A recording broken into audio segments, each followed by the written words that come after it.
Hey, deserving listeners, it's time to continue watching the new Oprah TV show, The Me You Can't See, that involves mental health issues. I'm a therapist and a professor.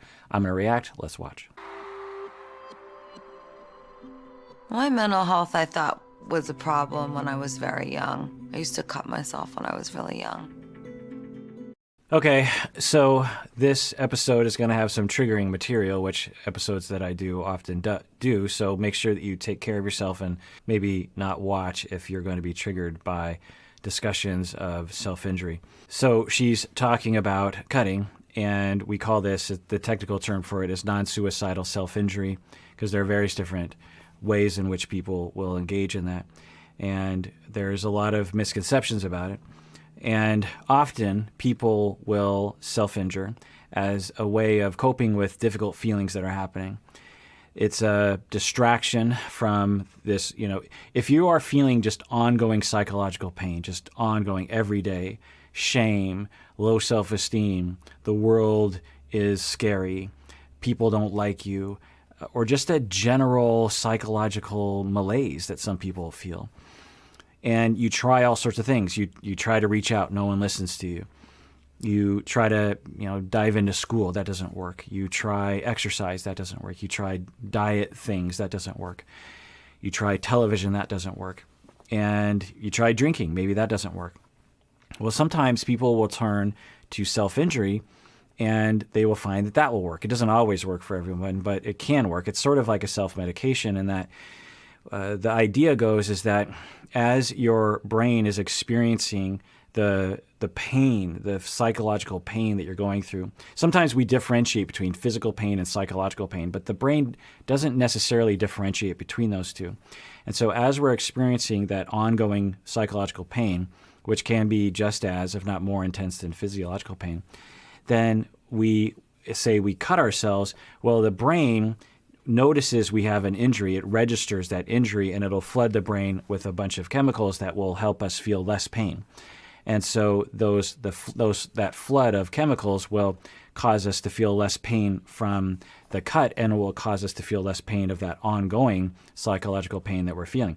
The key is that we need to help people to not have that psychological pain so they don't need to resort to the self-injury as a way of coping with it. So that's one effect, that flooding of the brain. The other reason why some people will do it is because it's very distracting. If you're old, a lot of people have ceremonies around it. They'll have a lot of paraphernalia. They'll do it in a certain way. They'll have a routine to it. And when they follow that routine, it can take 45 minutes to do. And in that time, they're really focused step by step, and that will distract them from their psychological pain as well. So maybe she'll go into that. And again, make sure that you talk with a therapist. You need, if you are struggling and you are thinking about suicide, or you are thinking about, or you are engaging in non-suicidal self-injury, you definitely need to be talking with a therapist. It's very critical that you do. It's really hard for me to articulate in a way where I feel like it's safe for young people to listen, or even older people to listen, about why anyone would cut. I do believe that those urges for me came from a place of I need to show the hurt inside. Right. So there are many reasons why people will self-injure, and that's another one. They will feel like there's so much pain going on the inside, and they're very confused by that. And they almost need a physical manifestation. They want there to be a physical manifestation of their pain.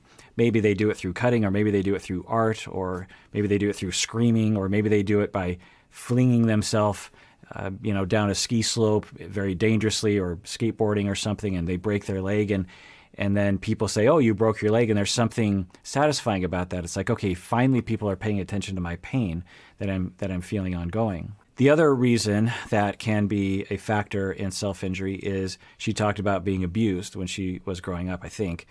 And when we go through that, sometimes we get this very clear idea that we deserve to be punished, that we deserve to be hurt. And in the absence of that, sometimes we will hurt ourselves because we think we deserve it, because the world showed us that we deserve it, which is, just a tragedy that people would have that point of view, but it can be very common for people that go through abuse. And they didn't stop.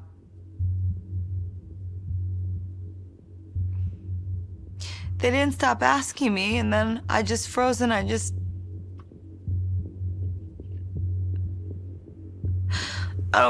don't even remember. So I'm really sorry that she went through that. I think a lot of people can relate to her, and I guess, glad that she's able to talk about this so other people can also come forward. The more people that come forward, the more it helps others to come forward. So she's brave for that reason and helpful to society for that reason. And I am always concerned about people as they tell their stories as a clinician, because it's important that people don't re-traumatize themselves by telling their story without proper care. If a client comes into my office and says, I have a story to tell you, and it's like this, the first session, and they go, I was abused growing up, let me tell you a story, I will actually stop them, and I have a whole explanation, and I say, I definitely want to hear that story for your own healing purposes, but I need to do a lot of precautions to make sure you're not going to hurt yourself. And so I don't know, but I hope that she has a therapist who is signing off on her going to that mental place, because if she doesn't have those precautions in place, she can actually hurt herself by going there in an interview. And I will not say his name. I understand this Me Too movement. I understand that some people feel really comfortable with this, and I do not. I do not ever want to face that person again. Yes, and every victim, every survivor has the right to reveal what they want to. No one is required to reveal more than what they're comfortable. So I'm glad that she's also modeling that boundary. Oh, full-on pain. Then I went numb. And then I was sick for weeks and weeks and weeks and weeks after. And I realized that it was the same pain that I felt when the person who raped me dropped me off pregnant on a corner. So again, this is very triggering, I'm imagining, so watch with care. So I don't know, but it sounds like she's saying that she was assaulted, and right afterwards she had a physical feeling, and then a long time later she had a very similar physical feeling, and then she even says that she was numb. She had a pain, and then she went numb.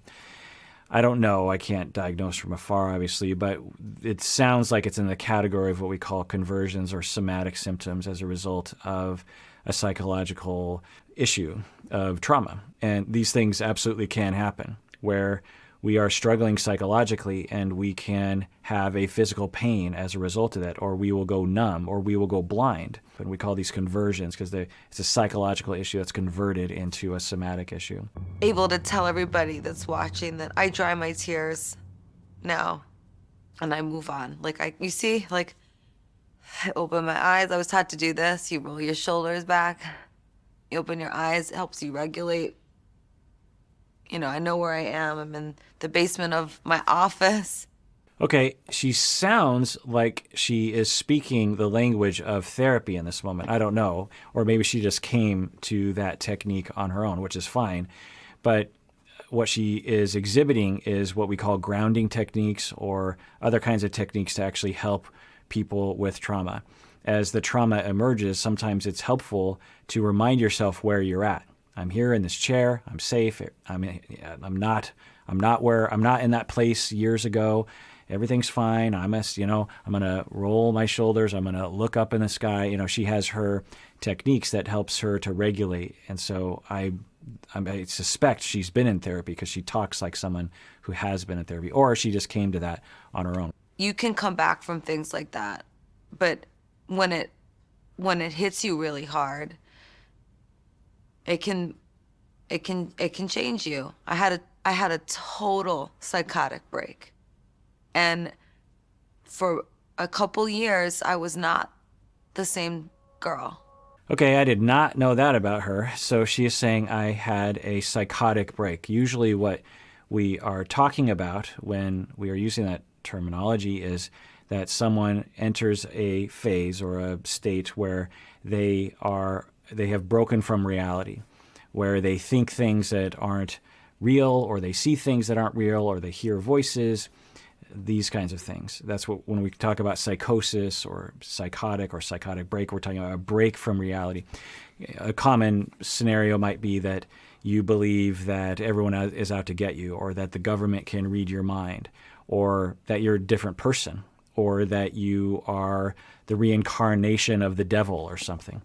And that can absolutely happen from trauma, absolutely. I've had so many MRIs and scans, right? They don't find nothing, but your body remembers. I couldn't feel anything. I disassociated. Okay, so she is using the term disassociation or dissociation. One version of it is where you, as a 3-year-old, are experiencing trauma and you kind of go to the back of your mind. And you might feel as though the world is very far away. And we believe that this is a way for the child to protect themselves from the trauma. And it's very functional in that moment. It's a very helpful mechanism that children have available to them. The problem is that if you go through it enough, that dissociative response will be generalized throughout your entire life in situations where you actually don't need it. And so you'll experience a slight threat to who you are, and you'll dissociate very quickly, and it can become very distressful for people. But it can be managed. There's a lot of research, there's a lot of therapies that can help with it. We sometimes try to actually help someone to reduce it or just manage it. There are ways to absolutely manage it. And so if you experience something like that, or you know someone, make sure that you talk with a professional. And you know why it's not good to cut? You know why it's not good to throw yourself against the wall? You know why it's not good to self-harm? Because it makes you feel worse. You think you're gonna feel better because you're showing somebody, hey, look, I'm in pain. It doesn't help. I always tell people, tell somebody, don't. So that's good. Yeah. It's such a tragedy when children are abused, or when anyone's abused, really, but particularly when it's early childhood, because you're developing your sense of who you are, you're developing a sense of the world and other people, and the world is showing you that you are worthless, that you deserve to be harmed, that no one cares about you. And so she talked about that cloud following her around that says that she's worthless and that she's a terrible human being. So not only is the child going through abuse and terror and awfulness, and they're not given enough love. So that's a tragedy in and of itself, right? But then the tragedy becomes internalized and it follows them the rest of their life. That is like an even worse trauma. It'd be one thing to go through something bad for a day. It's another thing for a lifetime, right? Everybody that's at home right now that's suffering, I would like first to say that it is so important that you surround yourself with at least one person that validates you. And when I say validates you, that means somebody that believes you, that cares. So I will say 3 people. I mean, one person is better than 0, but the thing that I've been saying, and I remember hearing this on the radio like 30 years ago or something, and it really stuck with me, that you should always have at least 3 people that you can say whatever you want to, and they will validate you. Now, some people have 0 people, but set your goal on 3 people. One person is better than 0, though. And how do you do this? Some people say, I don't know. I mean, well, you have to cultivate it. It takes a long time. The relationships that I have, people that I can talk to, some of you know Bob, he's on the podcast sometimes. He's one of those people for sure that I can call at any time and say whatever I need to say. And I know that he will listen, and I know that he will validate me, and vice versa. How did I get there? Well, I heard this thing on the radio before I was ever a therapist, and I set out to cultivate it, and I met Bob 25 years ago or something, and have been cultivating that relationship ever since. It takes time. It's not something you can just do like that. You have to go on a campaign, a life campaign. It's sometimes, in some ways, harder to have those kind of relationships than to have a happy marriage. So, yes, I agree with Lady Gaga. Take a shower, mindfully, everything. If I do enough of these skills in a row, if I just keep going and I go, Stephanie, be brave. You gotta be braver. It's brave to breathe. It's braver to keep going. And then I go, and before I know it, I'm standing in my backyard, and I go, okay. Yeah, she is exhibiting the life of a survivor. She is talking about things that I hear a lot of clients talk about, a lot of things I work on with clients, is, you know, when you have that cloud that's telling you you're worthless, when you have that other cloud that says you're not going to amount to anything, you have another cloud that says, what's the point? Just give up, and it's just constantly beating you down. And you just take one step at a time. Okay, I'm going to get up and I'm going to move my body. And then I'm going to get this other thing and I'm going to sing a song and then I'm going to do that. And then all of a sudden it's the end of the day and I look out over my backyard and I say, okay, I did it. And sometimes for trauma survivors, it literally is that, just getting through 1 hour at a time. And so good for her for doing that. All right, well, that does it for that episode of Psychology in Seattle. Everyone out there, please take care of yourself because you deserve it. You really, really do.